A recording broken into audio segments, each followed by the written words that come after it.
الانبیاء والمرسلین وسید الانبیاء وسید وخاتم الانبیاء وخاتم المرسلین وخاتم المعصومین وعلی آلہ وصحبہ اجمعین۔ مرزا قادیانی مرتد کا 10واں کفر سماعت فرمائیں۔ ازالہ اوہام صفحہ 629 پر لکھتا ہے کہ ایک زمانے میں 400 نبیوں کی پیشن گوئی غلط ہوئی، نعوذ باللہ من ذالک، لعنت اللہ علی الکاذبین، اور وہ جھوٹے، نعوذ باللہ من ذالک۔ یہ صراحتاً اور واضح طور پر انبیاء علیہ السلام کی تکذیب ہے، انبیاء علیہ السلام کو جھٹلانا ہے، انبیاء علیہ السلام کا انکار ہے۔ جو کفار کی اقوام تھیں، اللہ ان پہ لعنت فرمائے، ان کا کفر اللہ عز و جل نے یوں ہی تو بیان فرمایا، کذبت قوم نوح المرسلین، کذبت عاد المرسلین، کذبت ثمود المرسلین، کذبت قوم لوط المرسلین، کذب اصحاب الایکۃ المرسلین۔ دیکھو ان کا کفر اللہ پاک نے یوں بیان فرمایا، قوم نوح نے نوح علیہ السلام کو جھٹلایا، مرسلین کو جھٹلایا، اور قوم عاد نے مرسلین کو جھٹلایا، ثمود نے مرسلین کو جھٹلایا، قوم لوط نے مرسلین کو جھٹلایا، اصحاب الایکہ نے مرسلین کو جھٹلایا۔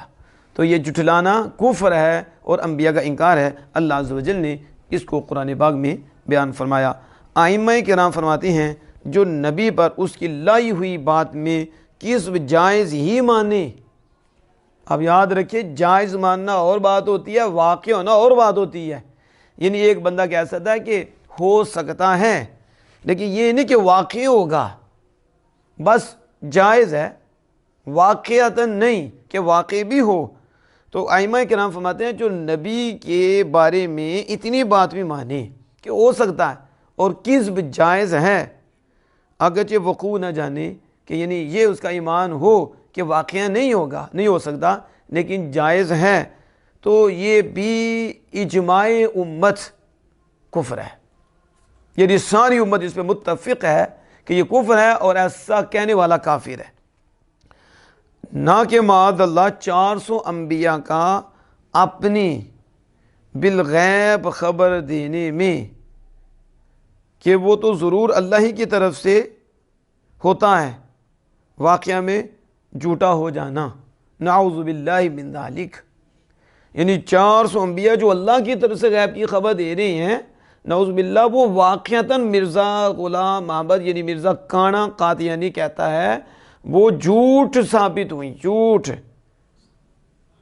غلط ہوئی، یعنی واقعی بھی ہوئی۔ ہمارے فقہ فرماتے ہیں کہ جائز ماننا کفر ہے، اور یہ بت کہتا ہے کہ وہ جو اللہ کی طرف سے خبریں دیتے رہے 400 نبی، ان کی خبریں صرف یہ نہیں کہ ان سے ہو سکتا ہے کہ جھوٹ ہونے، کہتا ہے واقعی ہوئی، نعوذ باللہ من ذالک۔ اور شفا شریف میں ہے کہ من دان بالوحدانیت و صحت نبوتی و نبوت بنبینا صلی اللہ علیہ وسلم ولیکن جوز علی الانبیاء الکذب فیما اتوا به ادعا فی ذلک المصلحۃ بزعمہ او لم یدعها فهو کافر باجماع۔